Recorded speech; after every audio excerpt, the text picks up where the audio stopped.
Assalamualaikum warahmatullahi wabarakatuh. Selamat datang di aksi nyata topik 2 platform Merdeka Mengajar.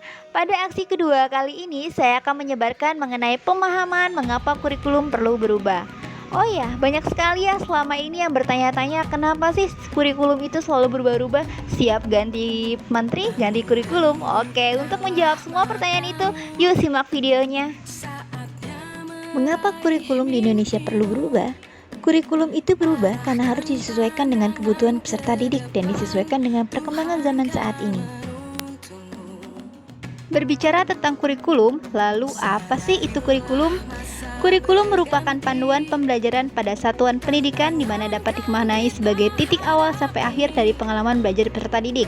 Kurikulum juga dapat diibaratkan sebagai jantungnya pendidikan. Peran dan fungsi kurikulum. Peran kurikulum sebagai pedoman dan acuan dalam pembelajaran, sementara fungsi kurikulum bagi pendidik adalah untuk memandu proses belajar bagi peserta didik. Lalu, apa pentingnya perubahan kurikulum? Kurikulum yang baik adalah kurikulum yang sesuai dengan zamannya dan terus diadaptasi sesuai dengan konteks dan karakteristik peserta didik.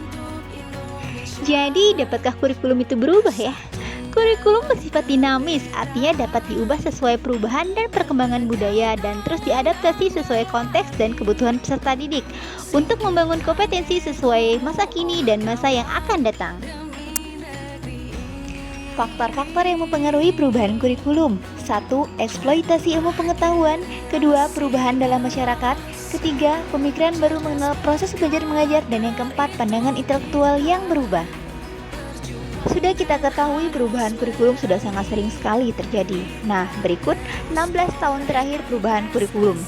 Di 2004 kita mengenal dengan kurikulum KBK. Di 2006 kita mengenal dengan kurikulum KTSP. Di 2013 kita mengenal dengan kurikulum K13.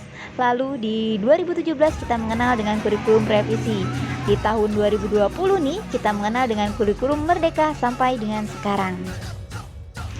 Setiap kurikulum pasti memiliki fondasi atau kerangka dasar terbentuknya suatu kurikulum. Lalu, apa sih kerangka dasar kurikulum Merdeka Mengajar? 1. Tujuan pendidikan nasional. 2. Profil pelajar Pancasila. 3. Struktur kurikulum. 4. Prinsip pembelajaran dan asesmen. Dan yang kelima, capaian pembelajaran.